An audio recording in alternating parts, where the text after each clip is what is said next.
ఉదాహరణకు చెప్తున్నా, ఇంకొకటి మీకు అర్థమవుతుంది సులువైన భాషలో చెప్తున్నా. సుదర్శన్ అంటే వస్తాడు నా దగ్గరికి, అన్న నాకు హైదరాబాద్లో నువ్వు ప్రభుత్వంలో ఉన్నావు కదా, ఒక ఎకరం కేటాయించు భూమి అంటాడు. ఉత్తగానే కేటాయిస్తారా? ఇయ్యం కదా. దేనికి అని అడుగుతాం. దేనికి ఇవ్వాలి నీకు భూమి? లేదన్నా నేను అపార్ట్మెంట్ కట్టుకుంటా, నాకు ఈ బయట కొంటే 50 కోట్లు అవుతుంది, నాకు 10 కోట్లకి అంటే ఇస్తామా? ఇవ్వలేము. అదే సుదర్శన్ రెడ్డి, అన్న నేను ఇండస్ట్రీ పెడతా, నాకు ఒక ఎకరం అంటే ఇస్తాం. ఎందుకు? పరిశ్రమ పెడితే ఉపాధి వస్తుందని ఇస్తాం. కానీ సుదర్శన్ రెడ్డి 10 ఎకరం భూమి తీసుకొని ఇచ్చిన ఉద్దేశం నెరవేరకుండా అసలు ఇచ్చిన పని పక్కకు పెట్టేసి నేను అపార్ట్మెంట్లు కట్టేసిండు అనుకో, తెల్లారు ఏం చేయాలి నేను ప్రభుత్వంగా? ఖచ్చితంగా వెంటనే స్వాధీనం చేసుకోవాలి. నేను అడిగేది అది. ఇది ప్రజల సొత్తు, ఇది ప్రజల భూమి. అడ్డికి పావు షేర్ ఇవాళ పారిశ్రామికవేత్తలకు ఇచ్చి వాళ్ళు మొత్తం వాళ్ళ తరతరాలు, వాళ్ళ కుటుంబ సభ్యులు, వాళ్ళ మునిమన్మన్లు దోచుకతినే నీకు ఆ ప్రభుత్వ భూమి ఇచ్చేది. ఎట్టి పరిస్థితుల్లో ఒప్పుకోమిది. ఇది మా ప్రభుత్వంలో 9.5 ఏళ్ళలో మేము ఎక్కడా ఇయ్యలేదు. చాలామంది వచ్చినారు బ్రోకర్లు మా దగ్గరికి కూడా, కానీ మేము చేయలేదు ఇట్లాంటి గలీజ్ పని. ఎందుకంటే ఇది ప్రజల సొత్తు. వస్తే కూడా నేను చెప్పాను, అందులో మా నాయకులు కూడా వచ్చారు, అది కూడా చెప్తున్నాను నేను, అన్న ఇది చేయండి అని. నో నథింగ్ డూయింగ్, మేము చేయమని చెప్పాం. దాంట్లో కట్టుబాటుతో మేము పనిచేసినాం. ఇలా 100% ఈ విషయంలో నేను చెప్తా ఉన్నా. ఈ ప్రభుత్వం దిగిపోయినాక కూడా ముమ్మాటికి దీని మీద ఎంక్వైరీలు జరుగుతాయి, దీనిలో బాధ్యులను పట్టుకోవడం జరుగుతుంది. ఇందులో అనవసరంగా ఎవరన్నా పోతే మాత్రం చాలా ఇబ్బంది పడతారు. మళ్ళీ చెప్తున్నా, ఎస్ఆర్ఓ వాల్యూస్ ఎక్కడున్నాయి, మార్కెట్ వాల్యూస్ ఎక్కడున్నాయండి? ఎస్ఆర్ఓ వాల్యూకి మార్కెట్ వాల్యూకి పొంతన ఉందా? కనీసం 30,000 ఎస్ఆర్ఓ వాల్యూ ఉంటే 2 లక్షలు మార్కెట్ వాల్యూ ఉంది. నువ్వు ఆ 30,000లో 10,000 కడితే 2 లక్షల వాల్యూ ఉన్నా ఇచ్చేస్తా అంటున్నావు భూమిని. ఇది ఎక్కడి న్యాయం? ఇది ఎక్కడి లూటు? 100% 5 లక్షల కోట్ల ఈ భూమిలో ఖచ్చితంగా రేవంత్ రెడ్డి గారు 40-50 వేల కోట్లన్నా వెనకేసుకోవాలనేది ఆయన ఆలోచన. దీన్ని అందుకే సాగనివ్వం. ప్రధాన ప్రతిపక్ష పార్టీగా మేము ఈ అంశాన్ని లేవనెత్తుతా ఉన్నాం. బీజేపీకి గనక చిత్తశుద్ధి ఉంటే, భారతీయ జనతా పార్టీ ప్రభుత్వానికి గనక చిత్తశుద్ధి ఉంటే వారు కూడా ఈ విషయంలో జోక్యం చేసుకోవాలి. ఖచ్చితంగా ఇందులో కొన్ని సంస్థలు అందులో బీజేపీ వాళ్ళు కూడా ఉన్నారు, కొన్ని సంస్థల యజమానులు. కాబట్టి నేను చెప్తున్నా, వాళ్ళకి చిత్తశుద్ధి ఉంటే, నిజంగా మీ పాత్ర ఇందులో లేకపోతే, మీరు వారు ఒకటి కాకపోతే మీరు కూడా వెంటనే స్పందించాలని చెప్పి నేను డిమాండ్ చేస్తా ఉన్నాను. ముందుకు రావాలని చెప్పి డిమాండ్ చేస్తూ, ఈ పాలసీ పూర్తిగా భూ కుంభకోణం, భారతదేశంలోని అతిపెద్ద భూ కుంభకోణానికి వారు తెరలేపారు. ఇది ఖచ్చితంగా దీన్ని అడ్డుకోవాలని చెప్పి ప్రజలు కూడా దీని విషయంలో అప్రమత్తంగా ఉండాలి అని చెప్పి మళ్ళొకసారి మీకు విజ్ఞప్తి చేస్తూ మీ అందరికీ కూడా ధన్యవాదాలు.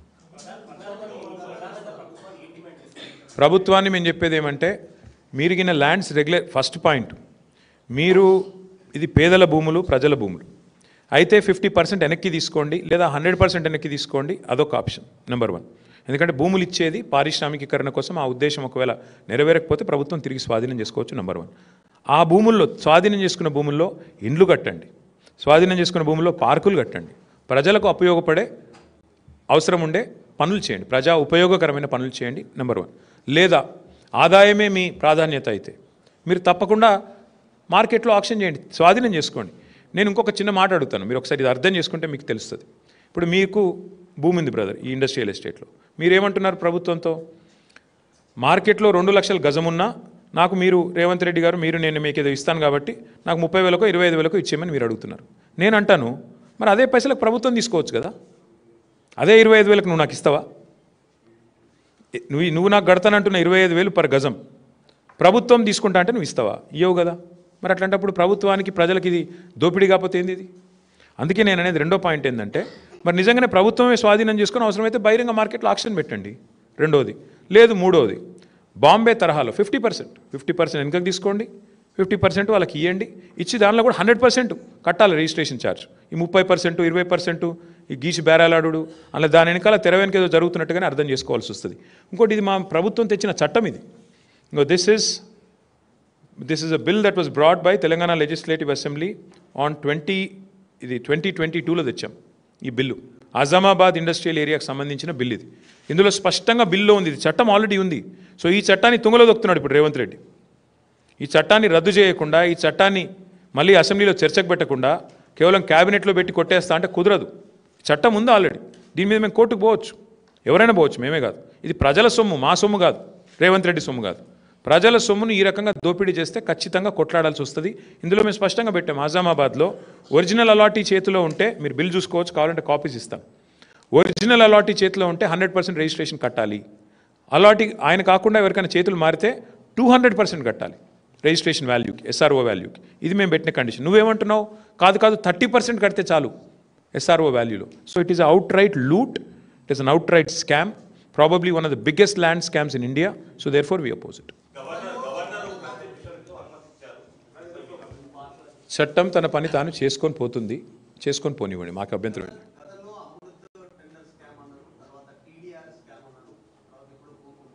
ఇదేది ఇది ఎట్లా ఉందంటే, ఇవాళ జాయింట్ వెంచర్ గవర్నమెంట్ నడుస్తుంది తెలంగాణలో. కాంగ్రెస్ బీజేపీ కలిసి ప్రభుత్వాన్ని నడుపుతున్నాయి. మేము అమృత్ స్కామ్లో ముఖ్యమంత్రి గారి బావమరిదికి కేంద్ర ప్రభుత్వం వర్క్ ఇచ్చింది. ఆయనకు అర్హత లేకపోయినా, ఫైనాన్షియల్ కేపబిలిటీ లేకపోయినా, ఇవాళ 2 crore టర్న్ ఓవర్ ఉన్న కంపెనీకి 1137 crore టెండర్ ఇచ్చారు. మరి కేంద్ర